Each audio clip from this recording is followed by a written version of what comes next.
हरिओम दोस्तों, कैसे हो आप सब। मैं हूं निंजा एसपीवी। आज आप देखने जा रहे हो एक नया एपिसोड जिसमें हम देखेंगे एजेक्स कॉल।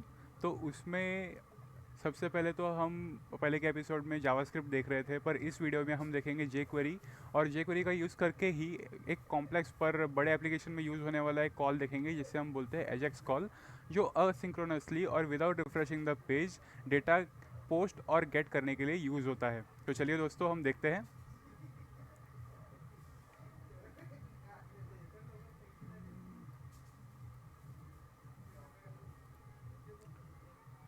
तो दोस्तों, यहाँ पे आप देख सकते हो कि ये जो कॉल है मैंने पहले से ही बना के रखा है, पर आपको सिंपलिसिटी के लिए ये हटा के फिर से आपको दिखा दूँ, क्योंकि आपको फेमिलियर करना है एजेक्स कॉल के साथ।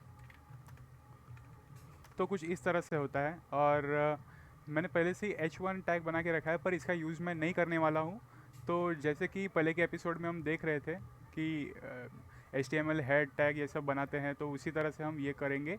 और स्क्रिप्ट में मैंने सबसे पहले जे क्वेरी का CDN है, जो आप गूगल में ये लिख सकते हो कि जे क्वेरी CDN। तो अगर आप उस पर क्लिक करोगे तो आपको ये स्क्रिप्ट मिलेगी, min.js फाइल, और या फिर मिनीफाइड वर्जन आप बोल सकते हो। तो उस फाइल में आप ये जो स्क्रिप्ट है ये कॉपी करके यहाँ पे पेस्ट कर सकते हो। और इसके बाद आपको डायरेक्टली स्क्रिप्ट लिखना है। तो स्क्रिप्ट ऐसे नहीं कि एक ही बार आपको स्क्रिप्ट लिखना है, स्क्रिप्ट टैग आप कितने भी बार लिख सकते हो, आपके ऊपर है।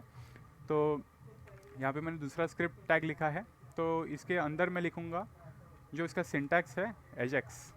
तो एक आपको नोटिस करने की एक ज़रूरत है दोस्तों कि इसमें मैंने डायरेक्टली डॉक्यूमेंट और रेडी फंक्शन का यूज़ नहीं किया है। जे क्वेरी में इस फंक्शन का यूज़ होता है विंडोज डॉट ऑनलोड के ऑल्टरनेटिव ऑप्शन में, डॉक्यूमेंट डॉट रेडी,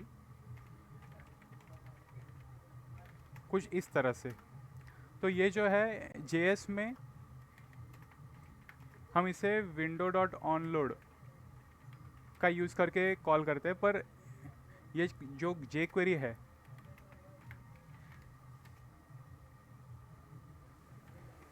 इसमें this is the syntax for onload. और अगर आपने दिया नहीं, अगर आपने डॉक्यूमेंट और रेडी दिया नहीं, फिर भी वो ऑटोमेटिकली यूज़ करेगा, क्योंकि मुझे डायरेक्टली आपको सिर्फ एजेक्स कॉल से ही फेमिलियर कराना है। और एजेक्स कॉल कैसे हम यूज़ करते हैं वो सिर्फ आपको दिखाना है। तो इस चीज़ के लिए मैं सिर्फ इसी का यूज़ करूँगा। तो सिंगल कोट में यहाँ पे URL आता है, तो यहाँ पे लिखूँगा URL।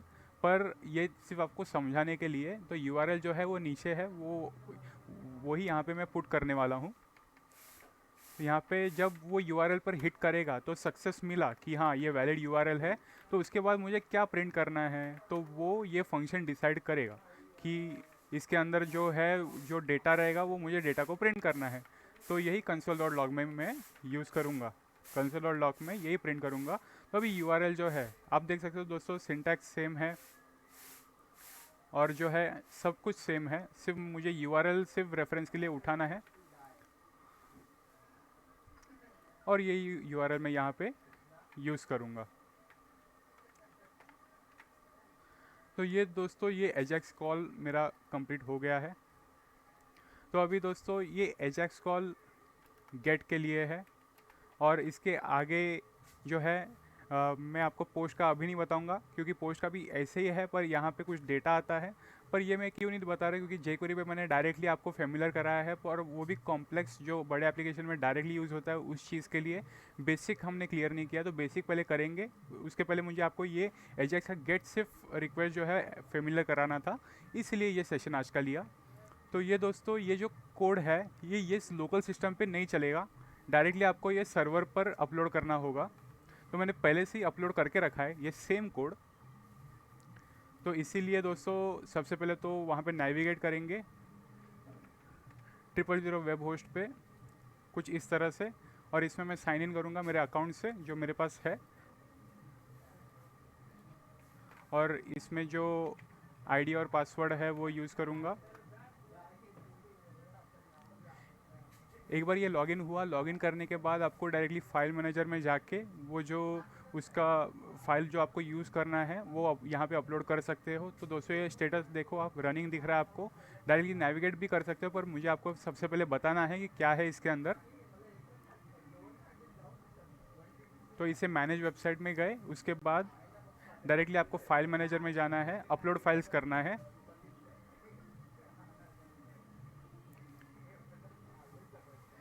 एक बार ये प्रोसेस हुआ तो आपको डायरेक्टली public_html जो है वो स्क्रीन दिखेगी।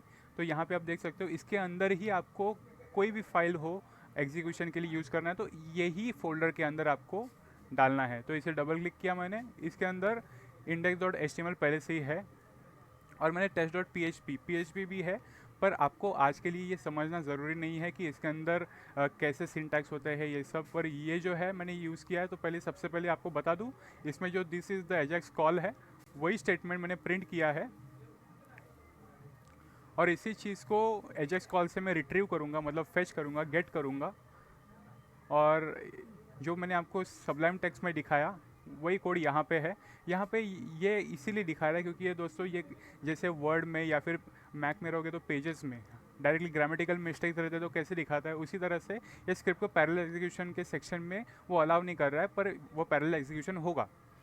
तो दोस्तों सेम ही सिंटैक्स है और बाकी सब कोड जो है, जो जैसे आपने अभी देखा सबलाइम टेक्स्ट में, उसी सेम तरीके से यहाँ पे मैंने पुट किया हुआ है और वही है कोड जो सर्वर पे मैंने अपलोड किया है। अभी दोस्तों हम इसे एग्जीक्यूट करके देखेंगे। मुझे व्यू करना है, तो यहाँ पे है व्यू, तो मैंने console.log किया, this is the Ajax call, यहाँ पे रिट्रीव हुआ। तो ये बाकी का है वो सर्वर का रिस्पॉन्स है, वो उसे मैंने कॉल नहीं किया है। तो दोस्तों रिफ़्रेश करने के बाद वो सर्वर का जो दिक्कत था इंटरनल वो रिजॉल्व होके आपको ये प्रिंट वैल्यू दिख सकती है एजेक्स कॉल की मदद से। तो दोस्तों इतना सिंपल होता है एजेक्स कॉल। तो दोस्तों आज का वीडियो आपने देखा जिसमें आपने सीखा कि jQuery का यूज़ एजेक्स कॉल के लिए कैसे होता है और एजेक्स कॉल क्यों यूज़ होता है, क्योंकि असिंक्रोनसली हमें अगर वेब सर्वर से डील करना हो गेट या फिर पोस्ट करने के लिए, या फिर दूसरे शब्दों में बोला जाए तो देने के लिए और लेने के लिए, तो कुछ सेंड करने के लिए, कुछ रिसीव करने के लिए, तो इस चीज़ के लिए हम एजेक्स कॉल का यूज़ करते हैं। और ये सर्वर बेस्ड ही होता है दोस्तों। इसके लिए लोकल सिस्टम पे आपको क्रॉस प्लेटफॉर्म का एरर या फिर क्रॉस ओरिजिन का एरर ऐसे दिखाएगा और आपको अलाउ नहीं करेगा। तो ये डायरेक्टली आपको सर्वर पे ही अपलोड करके इस कोड को एग्जीक्यूट करना होगा। तो इसीलिए आपको एक रेफरेंस भी दिया 000 वेब होस्ट का, तो जिससे आप डायरेक्टली फ्री होस्टिंग कर सकते हो, वहाँ पे अपलोड वेब पेजेस आप कर सकते हो और आप देख सकते हो, ट्राई कर सकते हो और ख़ुद को अच्छे से ट्रेन कर सकते हो। तो दोस्तों आगे के वीडियो में हम और देखेंगे इसके बारे में, jQuery के बारे में, और एजेक्स कॉल का तो बाद में आएगा क्योंकि आपको सिर्फ ये फेमिलियर कराने के लिए था। तो दोस्तों बने रहिए और आगे के लिए आप और भी अच्छे से प्रिपेयर कीजिए और देखेंगे आगे के वीडियोज़ में jQuery के बारे में। ओके दोस्तों, हरिओम।